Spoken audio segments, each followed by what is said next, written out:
PK here. Today I'm here to do kind of a, thoughts and memories of the PS3, as well as a informal review of the PS3 itself. Well, first of all, I own two PS3s. I own a more traditional, the Behemoth Fat PS3. This one in particular is one of those 80 gig PS3s. I don't know if you guys can see that very well. It's got the 4 ports and it's got these little handy memory card access thingamajigs. And on the side here, I'm not even going to try to pull this out. This is too much work. I have, originally this came with an 80 gig hard drive, and I had, basically what I did is I installed a 1 terabyte, so it can really hold some memory here. Primarily what I use this for is to play games, of course, and to play PS2 games, more specifically. That's why this is it's a very versatile system. And then I have my slim PS3, which for the most part I use as a system to play the one game that won't work on my Fat Boy PS3 for whatever reason. It was a downloadable PS3 game. And I use it as a Blu-ray player slash, Netflix, Hulu streaming machine thing in my bedroom. So those are my two PS3s that I own. Now, I'm going to tell you a little bit about my history with the PS3 and my little informal review. So here we go. My first experience with the PS3 is quite literally buying a PS3. When me and my best friend, we had just got back from Baghdad, and we had both went into GameStop, and this was around the beginning of 2008. It must have been like January or February of 2008. And we both decided, hey, we're going to buy, I guess at the time would be current gen systems, because they came out in like 06, but neither one of us had bought it. I think I don't know if he had an original Xbox, and I had a PS2 and a GameCube actually at the time. And we were just like, you know what, I want to, anyways, he was like, I'm going to get an Xbox 360. And me, personally, I had really bad luck with my Xbox that I had bought. I remember it broke on me, my original Xbox. So I was like, I'm never buying a Microsoft product again. I do have an original Xbox now, in fact. It's actually in my living room. I don't have an Xbox 360. I've still never bought one. I'm going to buy one, or I'm going to buy an Xbox One down the road, or whatever, and play some of those games in the Xbox 360 games that are backwards compatible. I might do something like that. I'm still kind of debating. But anyways, so yeah, he bought an Xbox 360 and I bought a PS3. Now, I wanted a 20 gig or 60 gig or an 80 gig. They didn't have any. So I bought the 40 gig PS3, not knowing that, oh yeah, it's not backwards compatible with PS2 games. So I was really annoyed, honestly, that I had to keep my PS2. Because I was just going to keep my, just get rid of my PS2, but then I'm like, oh, wait a minute, these games won't play. That's so lame. So I got a 40 gig PS3, and it came, it was really weird at the time. It didn't come with a game. It came with a physical copy of Spider-Man 2 on Blu-ray. I know, that makes no sense. They don't do things like that now. But it was kind of cool because that was one thing. The huge selling point of the PS3 was that it had a Blu-ray player, which was, Blu-ray players were still even expensive back then. And I spent $400 on that thing. Plus, I spent $50 on a game. That game was Assassin's Creed. And I have to say one thing about Assassin's Creed. When the first time I saw like the cinema scenes, like in the intro, I was like, this is such a beautiful game. I never played it. I can't recall playing a game like that before. That was just like, it was cool. I love it. I still think the first Assassin's Creed is one of the best in the whole series, honestly. I love the first and the second game. After that, it's kind of like, all the games they're fine. I never played anything beyond Assassin's Creed 3, so I can't really tell you beyond what 4 was, or Rogue, or Syndicate, or any of those other games. But yeah, I kind of went through a period where I just absolutely love the Assassin's Creed games. Then around 2010 came along, and that's when I got this bad boy here. This is a 250 gig slim model. And I bought this when I was actually stationed in Japan. I got this at the BX on base, and so basically, it was imported from America, obviously. And, 250 gig compared to the 40 gig one I had was a huge upgrade, so I was like, heck yeah. In fact, I even knew a kid in the dorms. I remember him telling me, he's like, he still had his 80 gig 4 port, and I was kind of jealous. I'm like, man, I wish I could still play PS2 games, but you know, that's whatever. And yeah, and this was actually kind of like, when I had my 40 gig, I never downloaded any games or anything like that. I don't even think I ever connected to the PlayStation Network until I got this one right here. And honestly, I am so happy that I got this. Honestly, I have a lot of good memories of playing this. I bought more of the Assassin's Creed games, obviously. I bought Red Dead Redemption, as well as the Undead Nightmare Pack, LA Noire. Those were the kind of games I would play on this. I think I had GTA 4. I never played it as much as I played like Red Dead Redemption or LA Noire, though.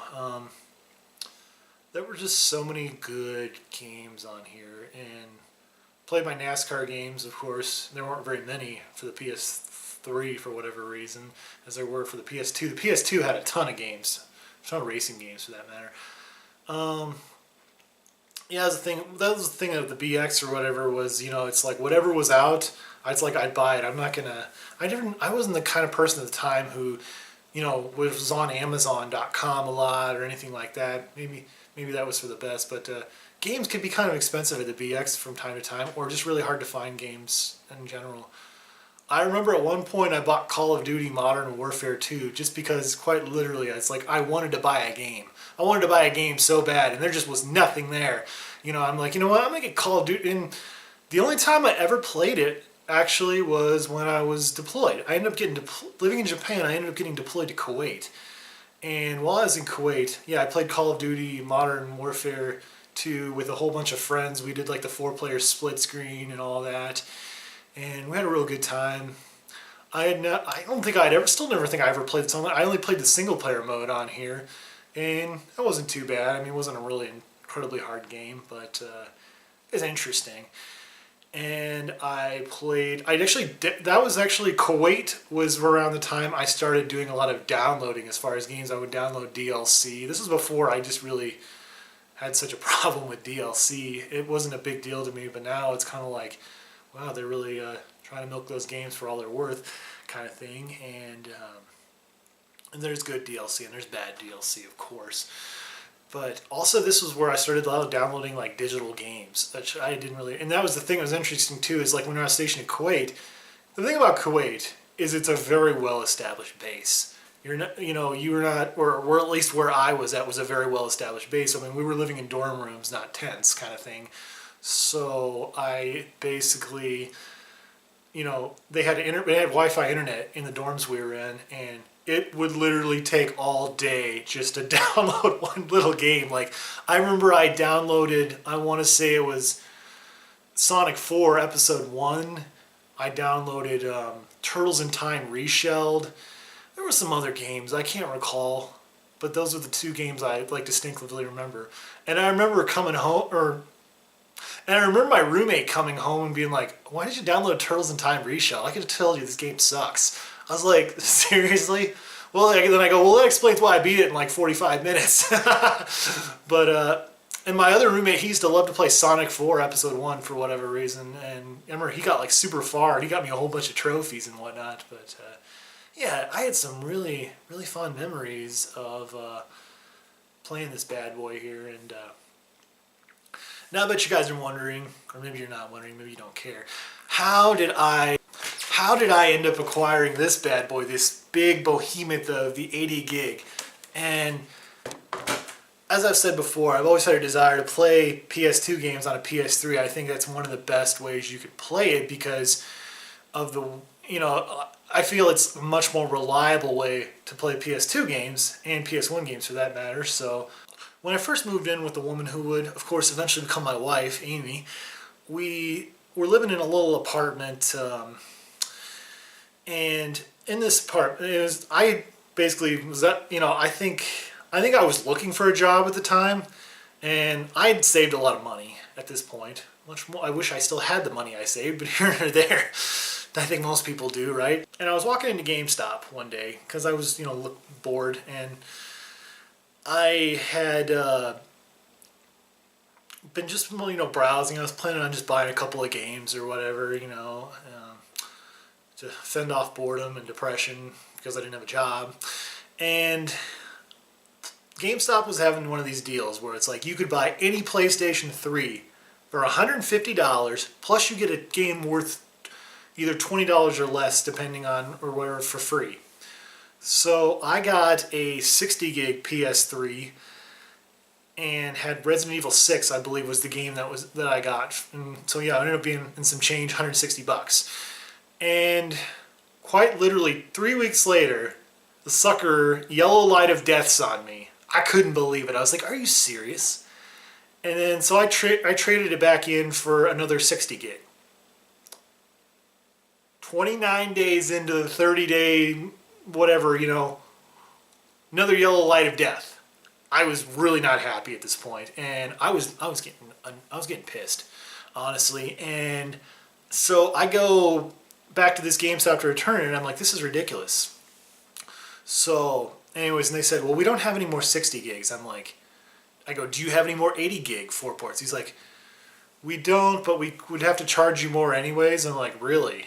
Even though this is the second time I brought this back. This is ridiculous. Just give me an 80 gig one. We all know darn well the 80 gig 4 port is a more reliable PS3 than the 20 and 60 gigs were because those were first gen and they had more movable parts because they actually had PS2 hardware in them, which, of course, equals possible things breaking down more likely. Whereas the 80 gig 4 port later models used PS2 emulation, so you were less likely to have as many moving parts and less likely to have the same problems. So, anyways, and the guy, said, let me look at my computer, and said, okay, the GameStop down the road on Randall Road has other 60 and 80 gig PS3, so you could just take it over there. I could call and let the lady know that you're on your way, and I'm like, okay, that's fine. So I went down there. And I talked to the lady who was running it, and I'm like, can you give me a break here? It's like, if I put another 60 gig that breaks down on me, I'm going to snap. Is there any way you we could exchange it for an 80 gig 4 port? And she was like, absolutely, we will take care of you. I was like, that made my day, honestly. And I'm like, you know what, just in case, I'm going to get the 2-year warranty on it. I ended up not needing to get that 2-year warranty because the thing never was broken down on me. And I got that in 2013. And I've just never had any issues with it. Of course, and, that was a very good experience. In spite of what had been happening at one GameStop, there was a really good experience at another GameStop. So that's something you should always take in consideration when you're dealing with these kind of chain stores, is that some GameStops are better than others. And you know what the really sad part is? The GameStop that really hooked me up there, they're the ones that closed down, and the other one is still open. And it's smaller. And it's just kind of like, sometimes, no good deed goes unpunished, I guess. You treat people well, and then that's the thanks you get is your store gets closed down eventually. And yeah, but anyways, a few more things I want to talk about with the this PS3 specifically here. Yes, it's very heavy, and not only that, it is so freaking loud. I'm talking like Sega Dreamcast loud. It's very, very loud. It's got some big vents. It's super heavy, and again, like I was saying before, yeah, it comes with a standard 80 gigs, but you can actually put, like I did, put a 1 terabyte hard drive in there, and it's not a really big deal. I mean, there's plenty of YouTube how-to videos to do it. Just be very careful not to strip the screws. Make sure you have the right size screwdriver, because that's what I did. I stripped the screws, and what I ended up having to do is get some vice grips or some pliers, I think, and just spin it around, and I got them out, and it's whatever. But this, my friends, is the Cadillac of PS3s. Again, like I said before, it's backwards compatible with PS1, PS2, and PS3. It has 3 different kinds of memory card or SD card slots. It's quite the behemoth, and if you're looking for a quiet PS3, this is probably not it. I love my big old behemoth PS3. I love this thing, but sometimes it gets a little loud for me, and that's what I do like about the slim PS3. To me, this is the better of the was one of the best versions of the PS3. Not only does it still play PS1 games, It comes with a reasonable amount of hard drive, but you can still swap this one out too. It's a little trickier, but it can be done. Swap this out with a 1 terabyte as well.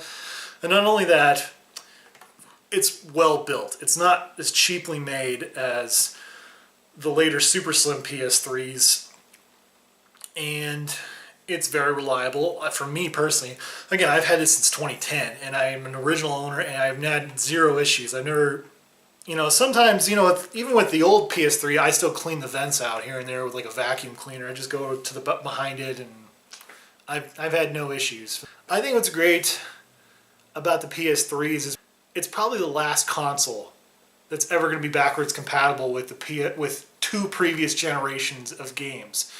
Even at the time it came out, that was just totally unheard of. It's kind of weird to think that there's 5,000 some physical games you could possibly buy to play on one system, and that's pretty amazing. That's why the PS3 is just one of my favorite consoles, and just has so much. It's just a very highly undervalued system. I think as far as PS3 games go, what are must-haves? I would say probably Infamous games, the Uncharted games, which I know you can get on PS4. Same with The Last of Us, you can also get that on PS4. But if you want it for a cheaper value, you could probably get a much cheaper deal on the PS3 than you could on that, or at least for physical games that I know of anyways. Unless those numbers have changed, as they do change over time. Heavy Rain's another game. The God of War series,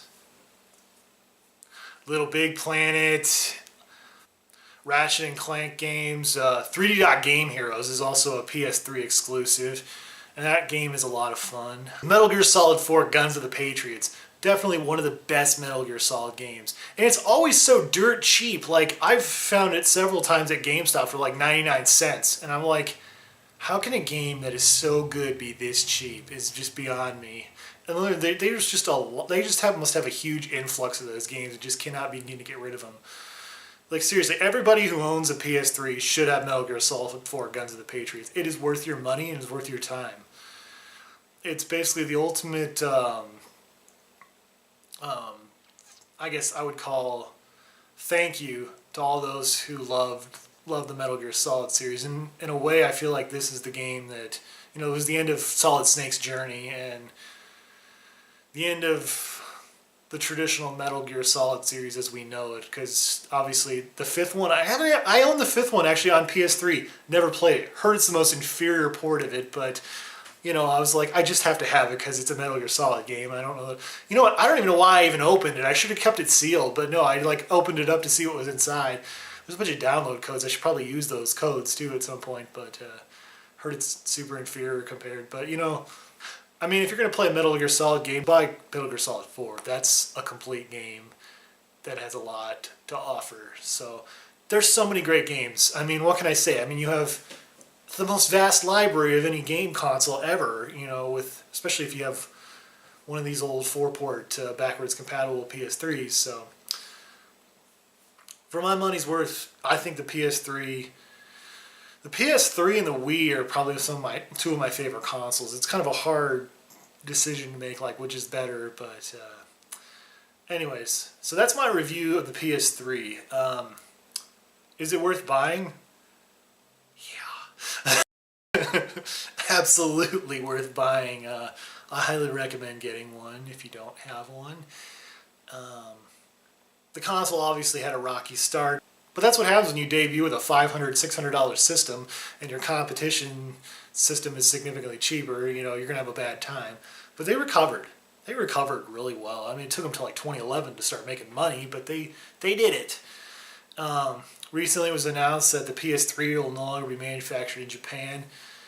That's not a surprise. The PS4 has been out a long time, and they stopped manufacturing it in New Zealand a while back as well. It doesn't matter to me either way. I'm still going to play this thing. I'm still going to use it as a Netflix machine. I'm still going to... It's one of my primary consoles. In spite of having a Blu-ray player and HDMI, it was the underdog console because it wasn't doing as well as Xbox 360. So I guess I must just be one of those people who just loves the underdog. I don't know. And again, for my money's worth, this is a good console. And definitely has a great library of games, so definitely go check it out. Anyways, thanks for letting me share these memories and tell you my opinions on the PS3. Thanks for watching and keep on gaming.